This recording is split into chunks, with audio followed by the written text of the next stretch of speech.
Hi everyone, this is Joseph from English with Joseph, and it's nice to see you all here today. Today I was looking at the Life in the UK booklet. You know, the one you have to study if you want to become a British citizen. There's a book that you have to basically memorize, a test you have to take on British life. There's also an English test as part of that. Starting with the book though, there's a number of questions about English life and history, about admirals and monuments, which appear to be in England from what I can tell. They don't really mention much about the north, like Scotland. So if you're thinking of applying to become British, make sure you get a hold of this book. You can get details from the UK Border Agency website, and also make sure that you're ready to pass the English exam that goes with it. You should at least be intermediate level and be able to converse fluently in English. Okay, you can do a course, but the course has to be one which has the government recommended coursework on there. So if you are planning to go for this test, then you almost certainly should talk to your college to make sure that the course contains the fundamentals and the coursework laid down by the government. Again, full details you can get from the UK Border website.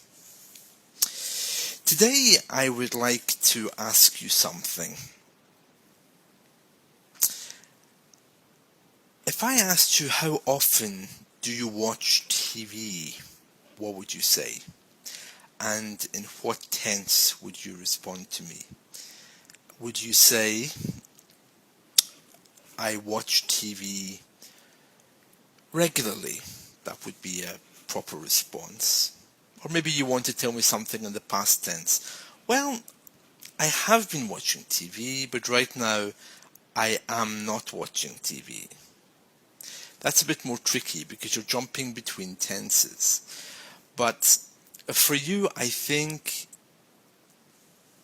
whatever tense the question is asked in is the tense you should reply.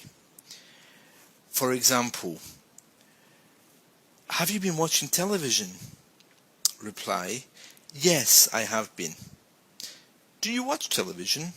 Yes, I do. Will you watch television tomorrow evening? Yes, I will.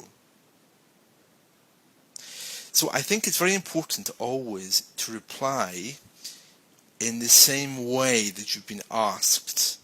And that way you're avoiding any doubt and any animosity and any confusion amongst the English tenses yourself. Okay, so let's have a practice. Are you going to the cinema tomorrow night? No, I am not going. Which tense was that? That was the present continuous, but forming the future. Okay, the response, no, I'm not going, is still in the present continuous and still referring to the future. Okay, let's move on.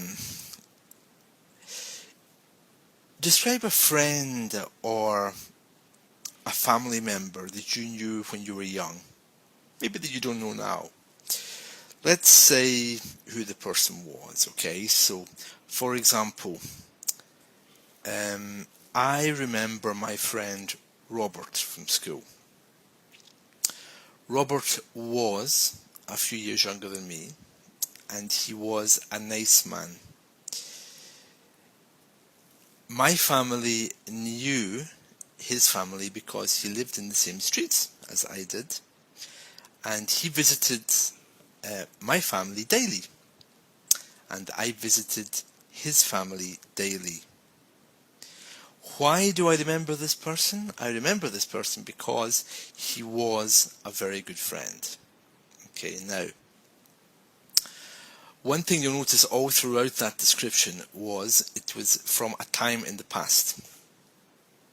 It was a time firmly set in the past, therefore I used the past simple tense, he was, okay? And I didn't vary that. I tell you that because it's very important that you are consistent each time you use a tense. You can jump back and forth, but not with something like this. For example, yes, I knew Robert. He was a very nice man. Perhaps I will meet him again one day. Perhaps I will call him one day. Perhaps I'm going to meet him again one day. So you see, there is a reason there to jump to change tenses, but we're focusing on something here from the past, and therefore keep it the same tense all the way through the story. I knew, he was, my family knew him, he was close to my family. Okay. If you wanted to use a different tense to describe the same thing, you can, but you must do it in a way that is consistent all the way through. For example,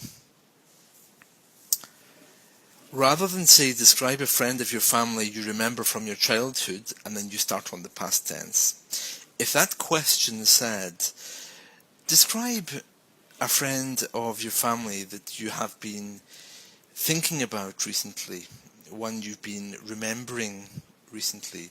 Now, one you have been remembering recently, okay? I wouldn't then use the past tense.